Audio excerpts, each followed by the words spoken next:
program to our residents and to our whole community.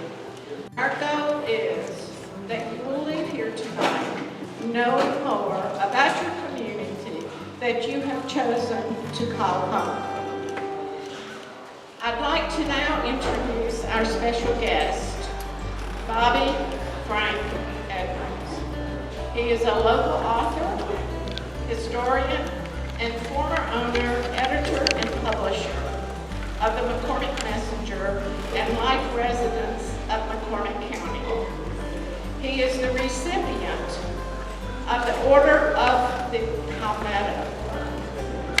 That is the highest civilian honor awarded by the Governor of South Carolina.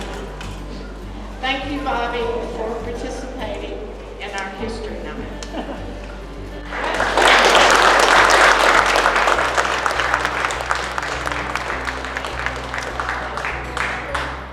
Our MC for tonight's program is Mr. John Stone. John is the current owner, publisher, editor of the Lincoln McCormick Journal Messenger and the Washington News Reporter, serving the McCormick County, Lincolnton, and Wilkes County in Georgia, where there is a population of approximately 27,000. And the circulation of the Messenger now are the Journal Messenger, Washington Reporter. Did I get all that correct? Okay. It's 4,500. Thank you, Ms. Charlotte. Thank you all for coming out. I won't go any further with introductions. We're a little short-handed tonight. We have one microphone, so I'll ask some questions and give it to Bobby and let Bobby respond. And if everything you've ever read on McCormick County history, he probably wrote it. And not from dire research, but from actually living it. So here is a living history that we have. It's an incredible resource we have for the county. And I'll go right to the first question. Mr. Edmonds, overall, do you think the government was correct in building the lake? Whew. That's a loaded question. No. The first attempt to build a dam and lake was in the 1920s. It was a private venture, and the dam would have been 2 miles west of Modoc at Pace's Island. Twin City Electric bought a right-of-way, built a railroad 2 miles out there, put a power line, and proceeded to get ready to build the dam. And the Great Depression hit, and he halted his operations. The dam that he was proposing would have been 100 feet tall, which is high, I guess, 100 feet high, same thing. But then after World War II, he was ready to resume his building of the Modoc Dam and lake. And by that time, we had elected a Roosevelt, a liberal Roosevelt, Democrat. And he said no. He said, and he pulled all the permits. He would not reissue the permits to by that time it was Savannah River Electric Company. He pulled the permits, denied them to continue the building of the dam. And in that process, the U.S. Forest Service proposed to buy the land that had been bought by the private electric company. There was about 16,000 acres on the McCormick side and about the same number of acres on the Georgia side. The electric company kind of balked on that, and they said, we still want to build the dam. So the U.S. government carried it to court, and they, of course, won. And they were forced to sell the land that they had bought to build the dam and reservoir. And then Roosevelt set about to building the Clarksville Dam. And it was not without problems. There were a lot of problems.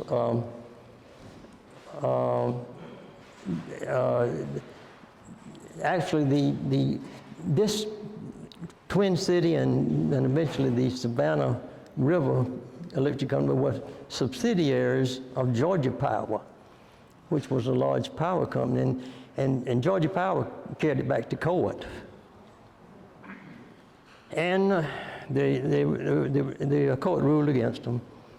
And then Roosevelt went ahead with his plans to build the Clarksville Dam. And I guess that's enough for the answer to the question, but I'm sorry. Go ahead. Bobby, as long as we're on tricky political questions, do you think the government paid a fair price for all the land and buildings? And don't hold back. That is so funny. Ooh. They paid as little as less than $1 an acre. You people that bought the lots at the Savannah Lakes, wow. They bought whole farms for what you paid. They bought a farm adjacent to, just below adjacent to Cedar Hill Farm, my farm. And the old man didn't want to sell it, but he had no choice. They took it. And the government, the federal government can create a lot of PR, as they call it. They told him that the reason they wanted it was to build a fish hatchery there. That was a joke, of course. And they took his farm, and the old man, his son, took the money and bought a small farm just off Route 10. But I have in my book, and by the way, the Corps of Engineers did not want this book published. And they turned me down. They said, no. And now I'm not talking about the guys at Clarksville. I'm talking about the hierarchy in Savannah and up. And it just so happens that this Savannah River Bridge on U.S. Route 378 was just about to become under construction. So Georgia DOT sent their chief historian, Sharman Southall, and she checked a cultural, did a cultural investigation, and of course, as soon as you hit the McCormick County line, if you want to know something about history, you call me. And she did, and I told her I'd go all I could and help, and I did. I told her where Ben Fortson had lived and that sort of thing. But anyway, in the conversation, she said, I went to the Corps office and they have boxes of photos, 2.5 by 3 inch contact prints. And she said, I'm going to publish them into book form, not for public use, but I will distribute them to libraries and chambers of commerce and that sort of thing up and down the Savannah River. So I said, well, did you notice whether or not they had any pictures from McCormick County? She said, I think so. So I go down to the dam, and they said, they stumbled around a little bit, and yes, we do. We have some boxes here. They had 23 boxes, file boxes, of records, pictures of every structure that they demolished. And they are That's what I have in this book. Well, I said, I want to publish it in book form. I don't know about that. We'll have to talk with Savannah, of course it would. And Savannah said, we don't like that idea. And you know why. They didn't want the public seeing these prices they paid. That's why they didn't want it published. So I said, are you saying I can't copy the pictures? He said, no. I said, you can copy them. And I said, I'll put it in book form. He said, and sell them? I said, I'll give them away if I have to. And he said, let me get back with Savannah. Can everybody hear me okay? And got back to Savannah, and then went on up the line, I don't know how far. And we don't like the idea, but we'll study it. Well, they studied it a while, and I kept calling back to the dam, and he finally said, they said, go ahead. And the kicker was, they said, we don't want them distributed to the public, a book. Well, Shaman on Georgia's side had already distributed hers on that side of the river. And I told them that, and they said, well, I guess so. And so that's why I got permission. Otherwise, I would have never known the photos were there. And I went down and spent the day at the dam, and the guy, Ken, what is his name? Ken Boyd, was very nice. He helped me copy them and pull them out and that sort of thing out of the boxes. And that's what I have in this book. It's a picture of every structure that was demolished in McCormick County for building the dam and the lake.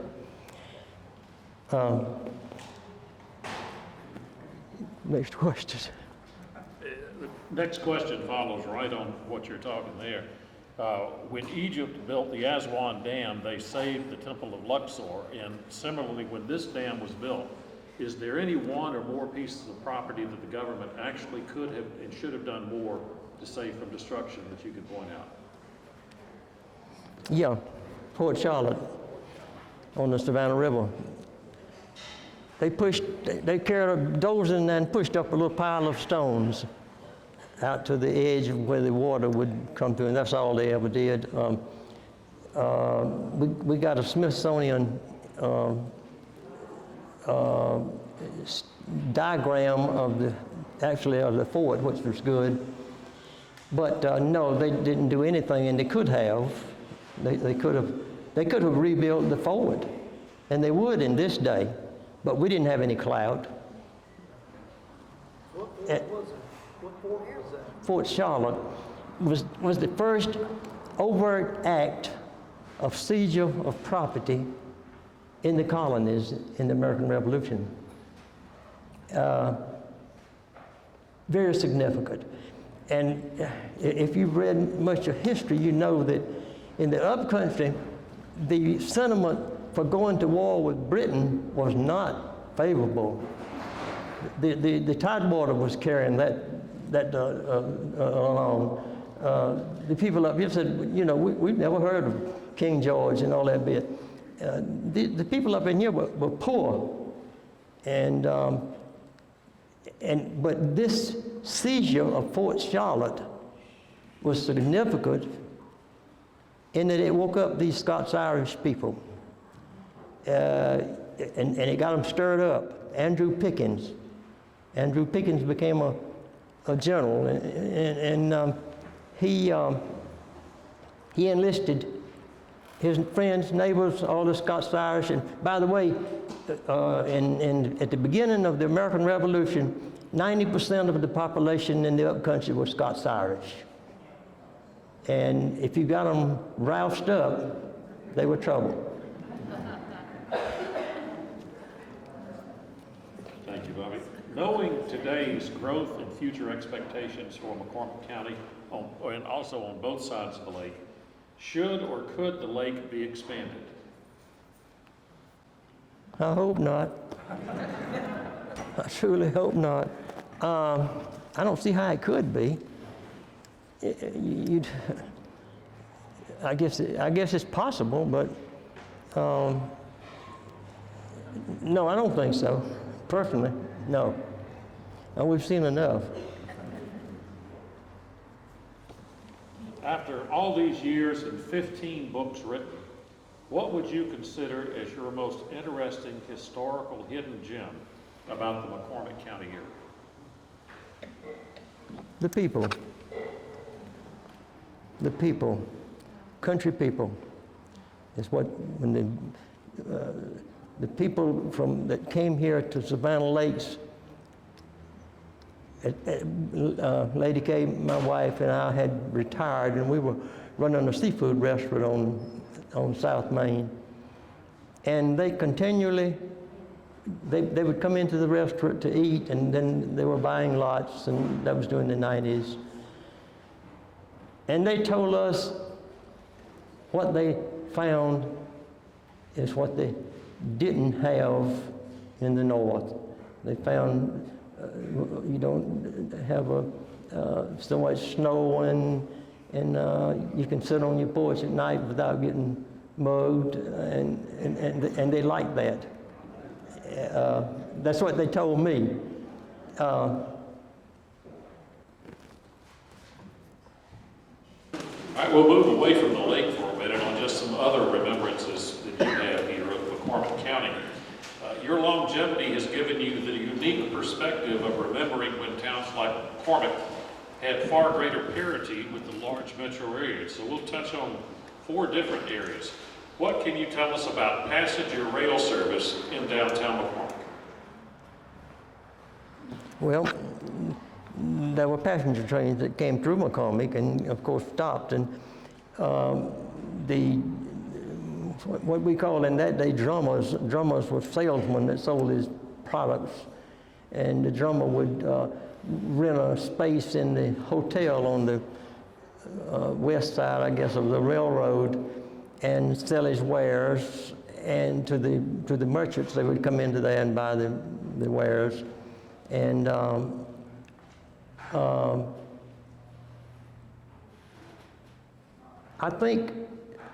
I believe there were 12 trains that came through McCormick at that period.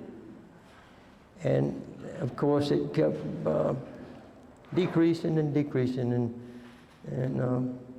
but yes, it was a very popular thing. You could catch a train in McCormick, go to Augusta and shop, catch another train and come back home in the same day, in the afternoon. It was pretty nice. Same way about Anderson. The Anderson branch, which the rails have been taken up now, you could get on the train down at the depot and go to Anderson, come back in the afternoon. It went up in the morning, came back in the afternoon. And a lot of people use that. And every town in McCormick County developed on the railroad. McCormick, Parksville, Plum Branch, Modoc, Clarks Hill. When the railroad was coming through, they would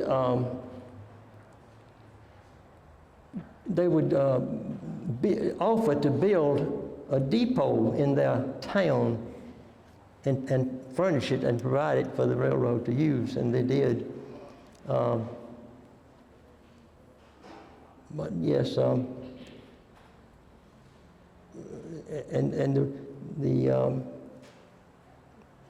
the railroads were quite popular in that day, yes. Following up on that a little bit, what about movie theaters, new car dealerships, and major department stores? What do we have here in McCormick then? We didn't have any major department stores, of course. I'll tell you though, on Saturday, the stores opened around 7 on Saturday, and they closed when the last person was on the street, by around 11 o'clock that night. And on the sidewalks from the first block all the way down, you could barely find your way through the people on the sidewalks. It was that thick, and what people, a good many people had automobiles, and they had trouble finding a place. And then the farmers came in the wagons, on the mules, on the horses, and they parked in the back in the alleys, parked the wagons and the mules and horses. And as far as the movie theaters, we had a good movie theater called Hollywood. It was built, and by the way, it's a Mexican restaurant now. It was built in around 1922, I believe. And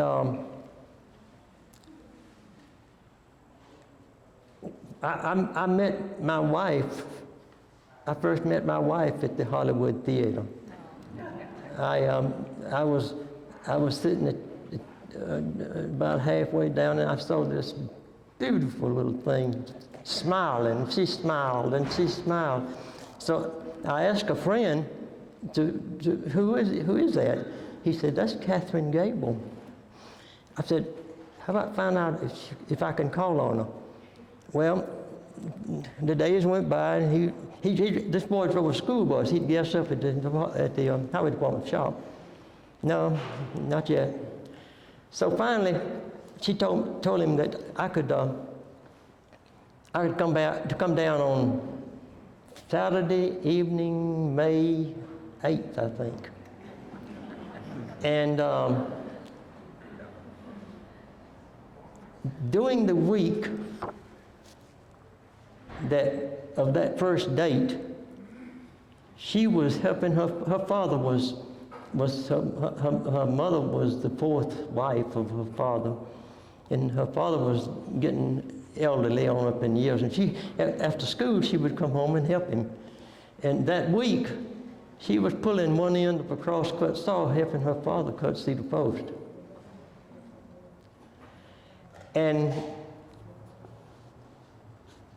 that Friday evening, the principal suggested that all the girls should be in the beauty contest, as they, I suppose, do now. They still have beauty contest. And she didn't. She said, I don't think so. And he said, but he insisted. So she said, okay. But anyway, she was helping her father. And her mother kept sending one of the siblings out. Mama said, come on up, get ready for the beauty contest. She said, I'll come when I finish helping my daddy. And so he finally finished, and she jumped in a dress and went on up to the school on a wing and a prayer and got there in time. She won the beauty contest. and the next night, we had our first date. And coming home from that date, I said, she is the one. And I left the key to my heart with her. And on the third date, I asked her about getting married. She looked at me like, you are crazy. She said, and I was kind of persistent. That's that Scots-Irish blood. And she finally said yes. And we married on December 23rd of that year. We went, I called Dr. Geddes at Dullahoe, and he said, sure, I'll do it. And he said, be there at 5 o'clock. And we were there at 5 o'clock. He said, you didn't bring anybody with you? No, sir, well, you got to have a witness. He said, wait a minute. He said, I'll get my secretary, Virgie McCormick. So he brings Virgie. And so at 5:15, he was performing the ceremony. At 5:30, we were riding off from the campus. And it lasted 67 years.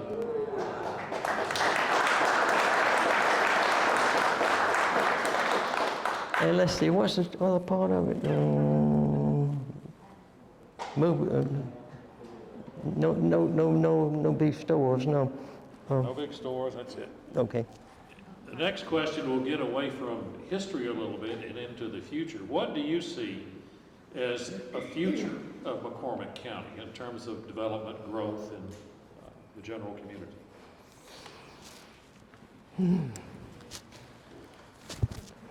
I don't see enough happening. I do not see enough happening. I'll be honest with you, that's what you want.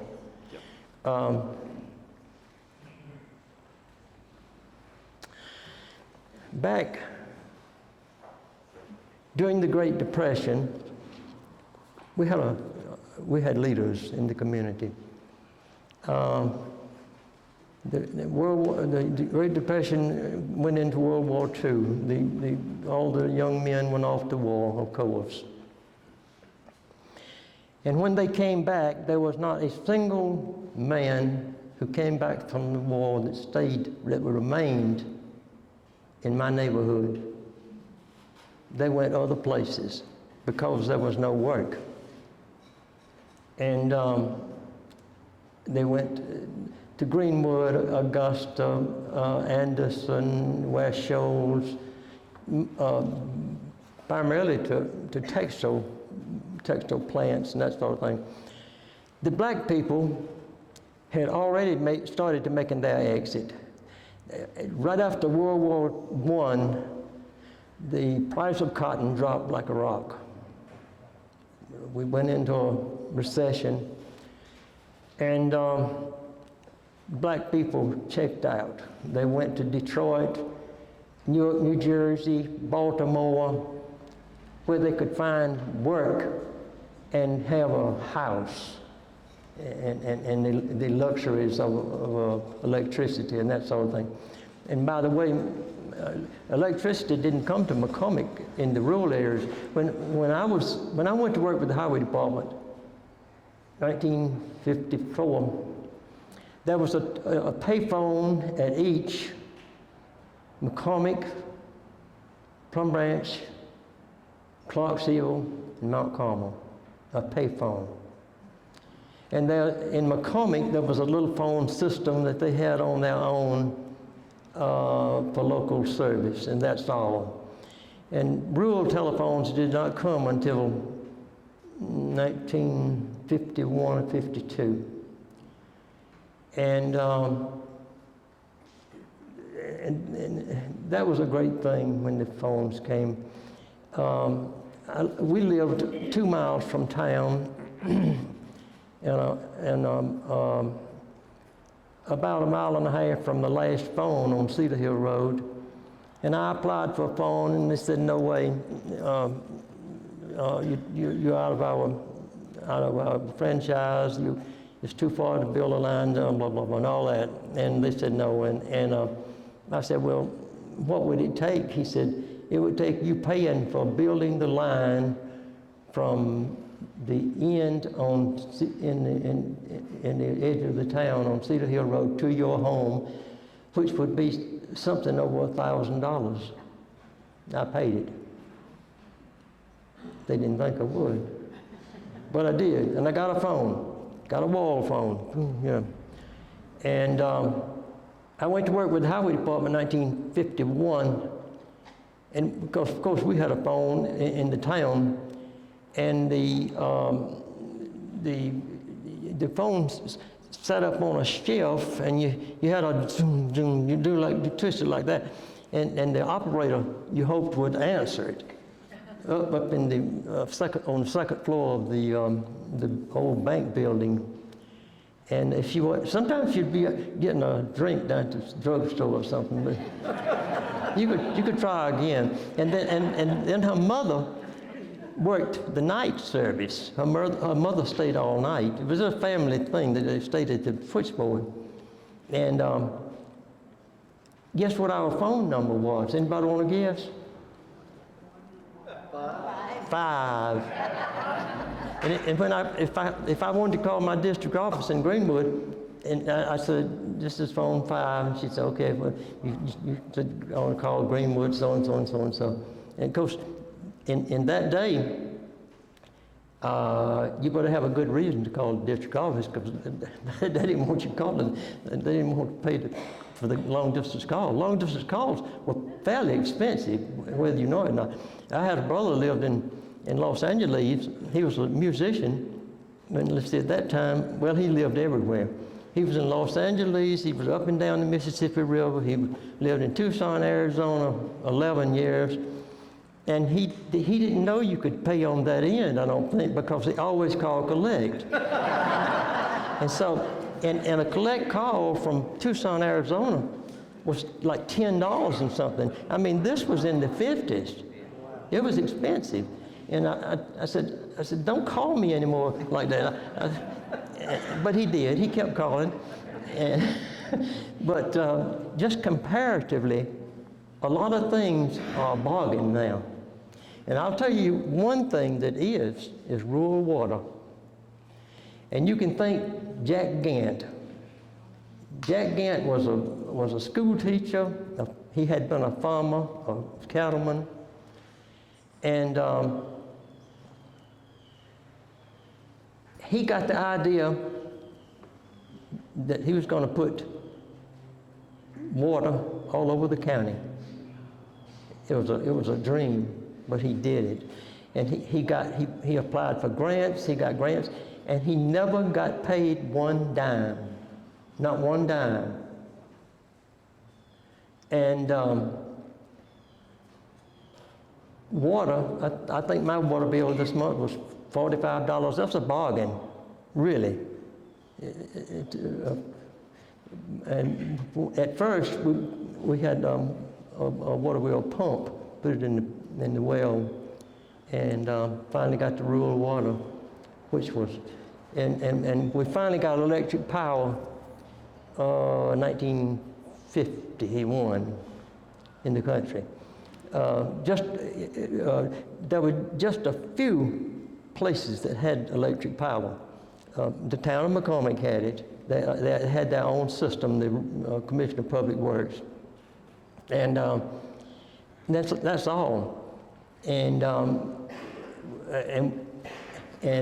was a teenager about that time, and I had a friend had come back from World War II, and he was sort of an electrician, and we went out through the country, and he would wire these little 4-room houses and hang one light in each room, doom, doom, doom, doom, like that, and then one in the kitchen and that sort of thing, an outlet, 1 or 2 outlets over the house. And we went all over the county wiring those houses, and also we wired in Troy, the town of Troy. But if you have electric power and water, you can have anything, but without them, you have nothing, virtually. And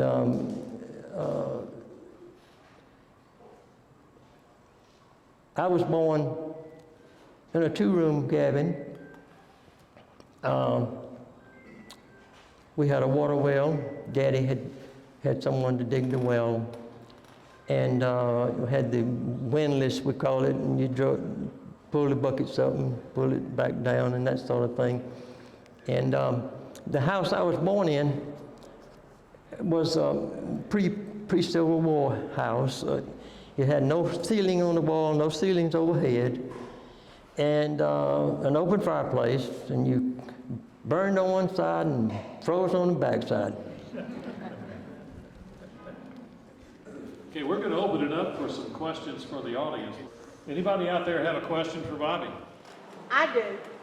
I would like for Bobby to explain how we miss being the wine capital of the U.S., since I heard that the first bottle of wine that was ever sold legally was from the French Huguenots. They were given permission to sell the first bottle of wine in the U.S. 1764, we got a colony of French Huguenots that came in. And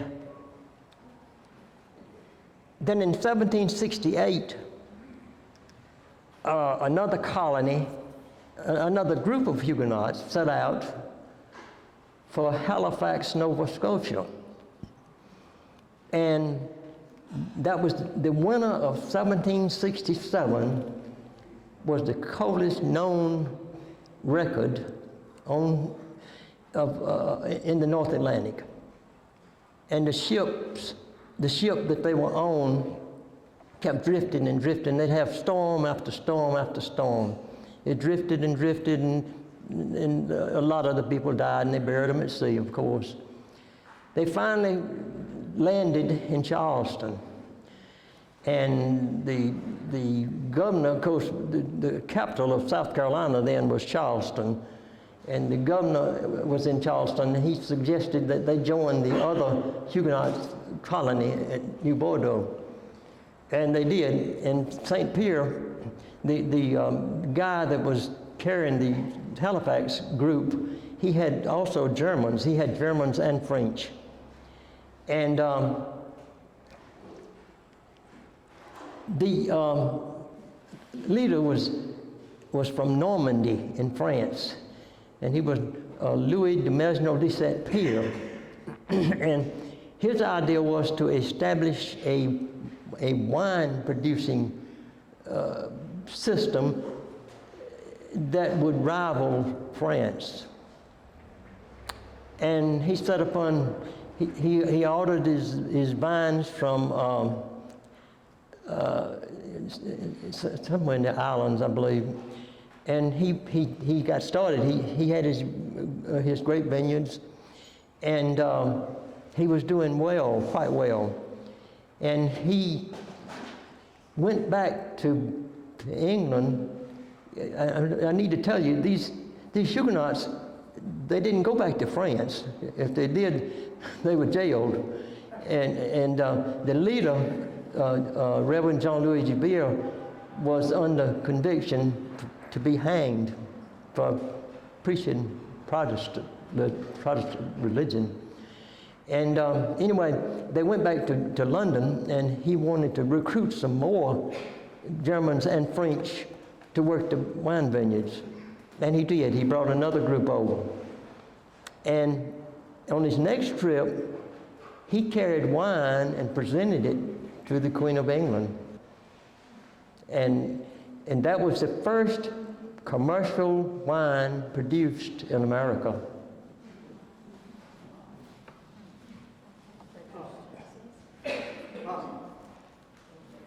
I'm almost as old as you are, and what I'm going to ask about is before both of our times. But at one point, at the turn of the last century, most of the land in McCormick County and Lincoln County was under cultivation, and that changed to now all timberland. At some point, the land went fallow. You had a few large landowners, Dorns here, Colors in Lincoln County, and Pollards down that way.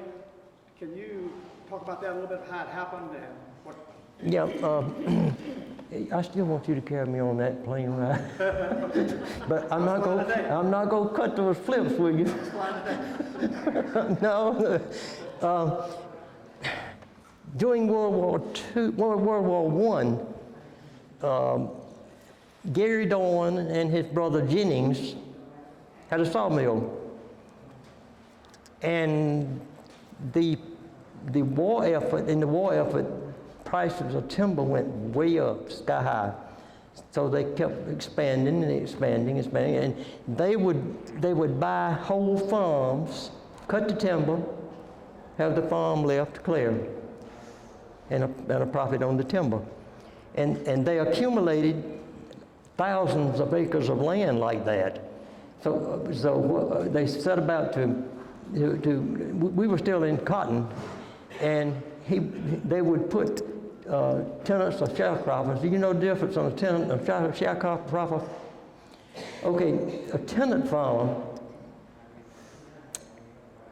borrows his money during the cotton season, and at the end of the season, he has used the landowner's property to grow his cotton, so he gives the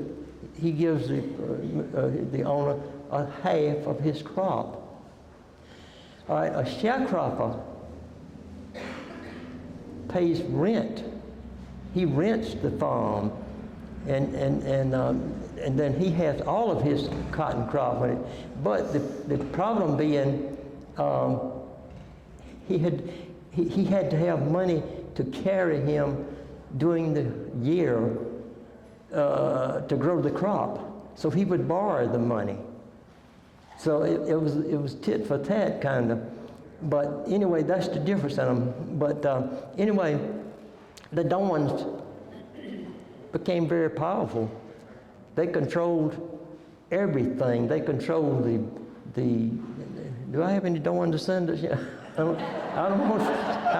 don't want to say too much, but Speak the truth. but anyway, they know this. They controlled the money. One of them was state senator. They controlled the cultural scene. They controlled everything. And this brother was killed in an automobile accident in 1936. So guess what? What happened? Somebody tell me. They appointed his brother, of course. Gary Dorn became the senator. That's the way it worked. That's the system. Just a little different than now, not much. But and then they had all across this hill. They had sawmills. They had an axe handle factory right behind here. They had the grist mill. All this belonged to the Dorns, and there was a water tower on this side of the road from W.C. Tail, where the train station is. There was a water tower there, and they also had their own blacksmith shop. It was directly below the water tower. And then they had below town, about a mile below town, they had the planer mill. Well, one time they had two. They had one up here in town and then that one down there. And I'm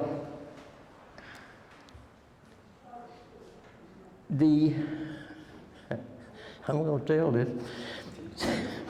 The workers decided that they were not making enough money. So they decided they would threaten to strike. So they went to Gary Dorn and told him that they wanted a little bit more money, and if he didn't give it, they were going to strike. Guess what he did? He closed the mill. He said, I've been telling my wife that we need to go to Europe. So he closed it, and he was in Europe some length of time. When he came back, they were begging him to go back to work for the same salary. That's the way it worked. And then, as the years went along, textile mills were all over Augusta, Greenwood, all around. And Jim Self, do y'all know much about Jim? You do. Jim Self owned the mills in Greenwood. He wanted to build a cotton mill in McCormick. And they said, no way, because they had that cheap labor running their lumber mills. And by the way, at one time, not only did they have the planer mill south of town, they had 15 portable sawmills that moved all over the county and cut timber. And they said, no way. He said, you're not going to build a cotton mill in McCormick. And he didn't. But guess what he did? He found a guy that wanted a motor line, E.L. Long, and he gave E.L. the option to build a motor line and have buses, and he bused the workers to Greenwood. My daddy was one of them. And they had, at that time, they had 3 shifts round the clock. Self-mills were strong, very strong. That was in the cotton days, cotton cloth, and even into nylon. And the buses would carry them up, come back, go back, pick them up, bring them home. They'd have points that they would drop off the workers. And I'll tell you this about the lumber mill. When the Lindbergh kidnapping was, they traced the lumber for the ladder that, what was it, the guy named Hoffman, that he had used to kidnap the little boy, came from this mill. And I believe Jennings went to the trial and had to testify and point out, identify the lumber and all that bit. But then, as times moved on, the textiles got stronger and stronger. Well, Jim Self was busting out all the workers, and they were hurting. So they closed the lumber mill. They closed the planer mill. Just like that. And they had made their money.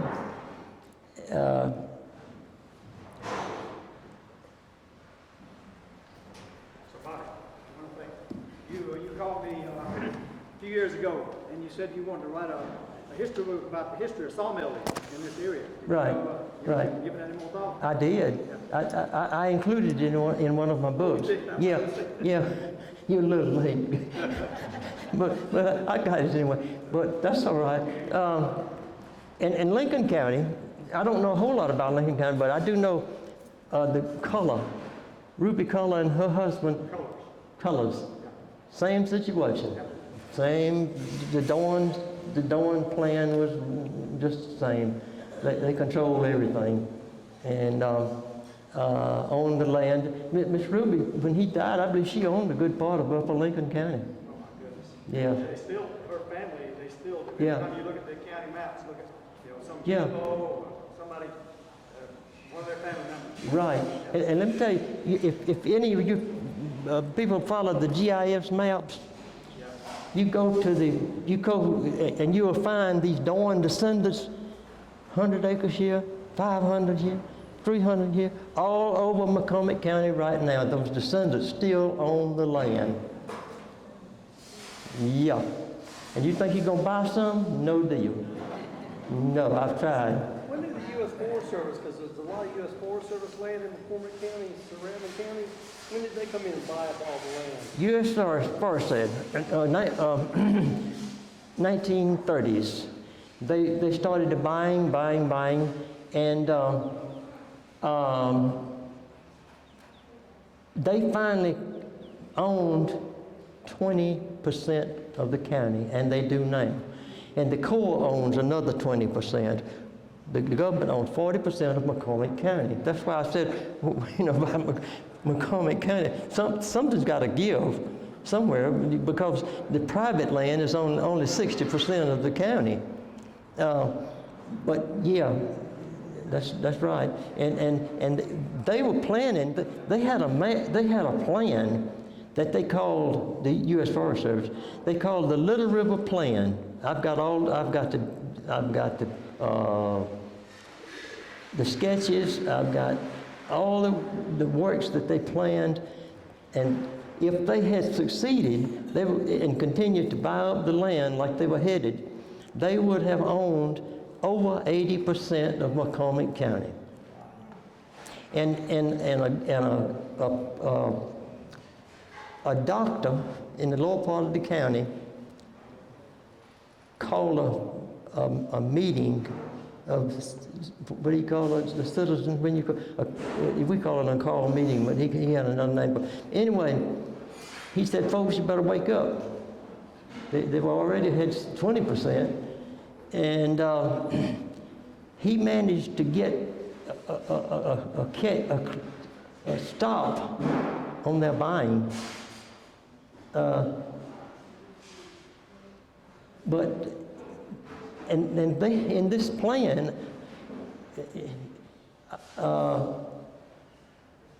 they had the plan that all the men would work for the U.S. Forest Service, and the women would do the homework and that sort of thing. And they expected that. They were expecting the men to come forth and work for the U.S. Forest Service. And of course, you know how that works too. They control the salaries, the wages. And if that had happened, and they even had it planned down to what the farm families would plant in their gardens. They had it right down to everything. They were going to control everything. What you can plant in your gardens, what you'll do in your spare time, but it fell through. And I've told a lot of people there ought to be a statue of that doctor on the courthouse grounds, because he stopped that.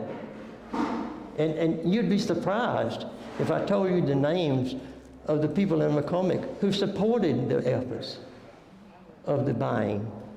They thought the U.S. Forest Service was doing a great service to the people. They were not. Not hardly. Could you comment on some of the families that lived on the property that became Savannah Lakes Village? Mm-hmm. Yeah, and also, Bobby, when you finish on this question, this will be the last one. Okay. Would you tell everybody where they can buy your books? The books are for sale in town. Storm Drug, Chamber of Commerce, Books on Main, Wellington Bookstore. I believe that's it. And we have them here tonight. And we have them here tonight. Your daughter, Yeah. daughter Bonnie. I have copies of this book. Could you comment on some of the families that lived on the property that then became Savannah Lakes Village? I sure can. One of the owners was the House of Representatives member who co-authored the bill to extend John Dollahau statewide in 1918. And he had a farm just about where Hickory Knob State Park is. And he was riding with another guy and to come to check on the farm. And in Bordeaux, the little town of Bordeaux, they started up the long hill there, and he was changing gears to put it in a lower gear. You know, it was a whatever kind of car it was, and the axle broke, and the car turned over, and he was killed right there. And it's ironic, he was not but a mile from Dollahau, and he was thrown out, and the other guy, the driver, was not injured. He held on to the steering wheel and it turned over. And let's see, other families, Robinson,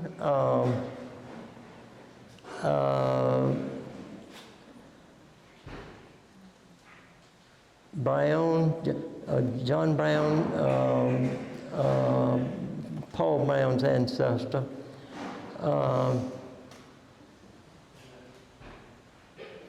I can't pull it up right now, but give me a little time, and I'm.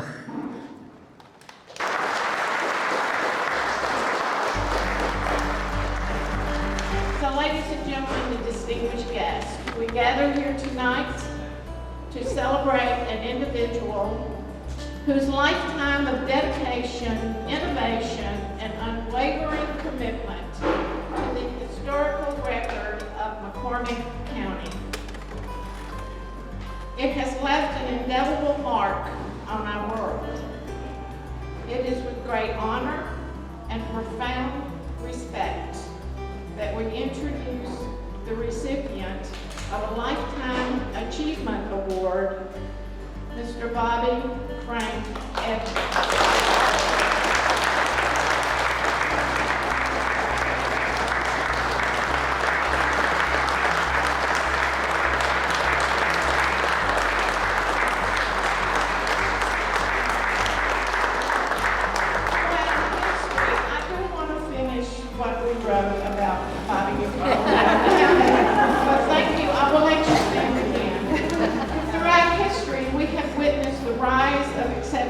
Individuals whose talents and contributions have shaped the course of their respective fields and left a legacy for generations to come. These individuals are the architects of progress. They're the visionaries who inspire us all to reach higher, work harder, and dream bigger. Tonight we pay tribute to one such luminary, a person whose journey has been marked by passion, perseverance, and a relentless pursuit of excellence.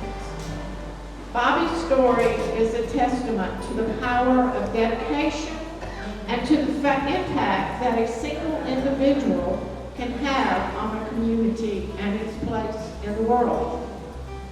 Over the course of his career, our honoree has not only achieved remarkable professional success, but has also served as a beacon of inspiration for countless aspiring individuals and organizations here in McCormick.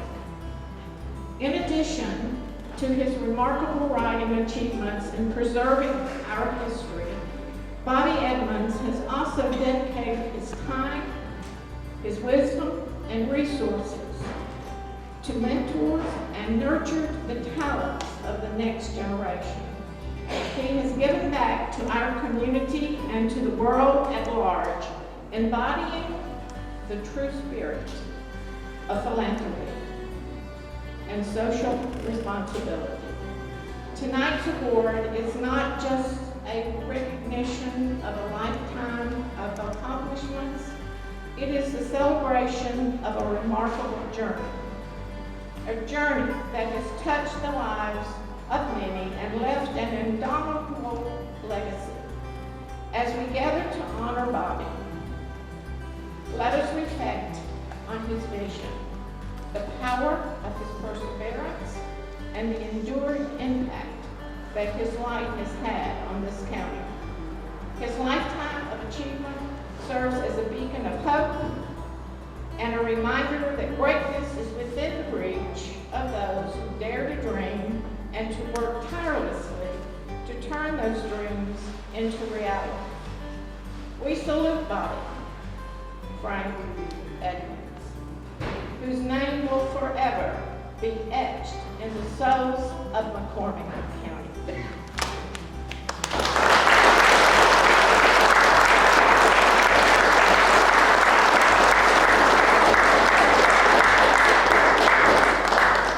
Ask her could she do my eulogy at the funeral.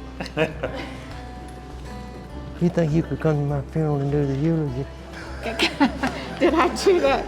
This is a lifetime stand. achievement. No, All right. I don't want you to fall. right. So anyway, so Bobby, this is to Bobby Franc Edmonds, author and historian and storyteller, in recognition of your dedication to preserve history of McCormick County and the surrounding areas.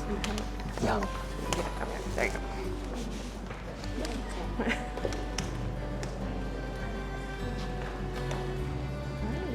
And also, here, I'll Miss Charlotte loves crystal.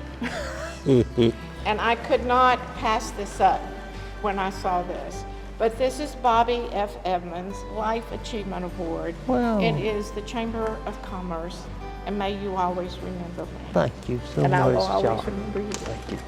Welcome.